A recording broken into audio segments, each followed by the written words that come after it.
Omar Ávila, diputado de la Asamblea Nacional por el Estado Miranda, secretario general de Unidad Visión Venezuela. A propósito de haberse celebrado ayer el Día Mundial contra la Esclavitud Infantil, donde unos 400 millones de niños son obligados al trabajo forzoso en el mundo y en el que Venezuela no es la excepción, de que muchos infantes se ven obligados a soltar el lápiz e ir a la calle o a los juegos de video, o peor aún, ser presa de los distribuidores de droga o simplemente de la vagancia que los convierte el día de mañana en unos delincuentes. Bueno, esa es una terrible realidad con la que tenemos que lidiar. Y bueno, pero además no es menos grave que abandonen sus estudios por tener que salir a buscar qué comer. En un país como el nuestro, en el que la inflación de lo que va de mes ha sido en promedio igual a la de los 3 meses anteriores. Lamentablemente a esta generación de infantes les ha tocado comerse las frutas más podridas de esta revolución. Luego de haber despilfarrado la mayor bonanza petrolera que hayamos tenido en la historia de nuestra Venezuela, que desde Unidad Visión Venezuela consideramos ha sido el daño más grande que nos han hecho estos socialistas.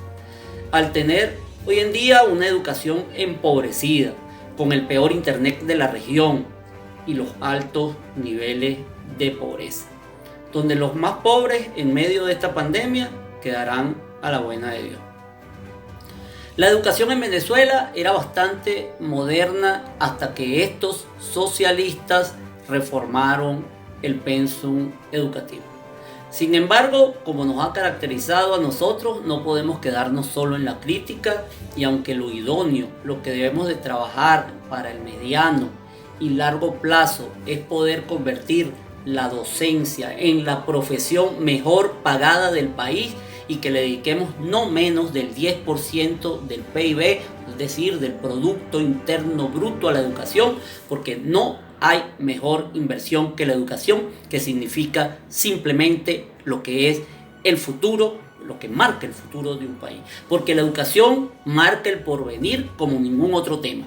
Es allí donde está la verdadera semilla que hay que sembrar para poder lograr el verdadero cambio. Muchos me preguntarán, diputado, ¿pero qué hacemos en lo inmediato ante la realidad que vivimos? ¿Cuál es la solución? Bueno, responsablemente debo decir que sin duda alguna estoy convencido que con este gobierno no hay solución. Pero tal como lo hemos planteado siempre, la educación es prioridad. En este momento, quedarnos en casa, sin lugar a duda, es lo indicado. Debemos cuidar a nuestros niños, adolescentes y jóvenes.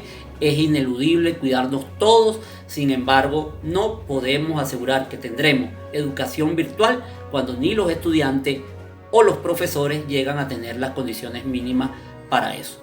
Son inviables las clases virtuales en donde 1/3 del país no tiene acceso a internet, en donde los cortes de energía eléctrica están a la orden del día, en donde tenemos la peor conexión de América Latina y la 5ª peor del mundo, y además en una Venezuela en la que hay hambre.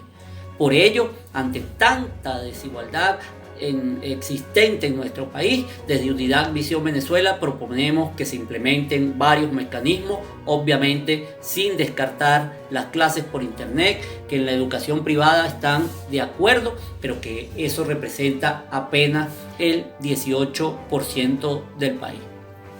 Estamos convencidos que el mecanismo inmediato más eficiente que puede llegarle a la mayoría del país es que se impriman planes de estudio, tareas por grado y materias, que estos sean distribuidos a través de los CLAC. Es importante que el gobierno vaya explorando a través de los medios de información pública la implementación de clases por radio y televisión, para que a través de esta vía se llegue a un sector mayor de la población.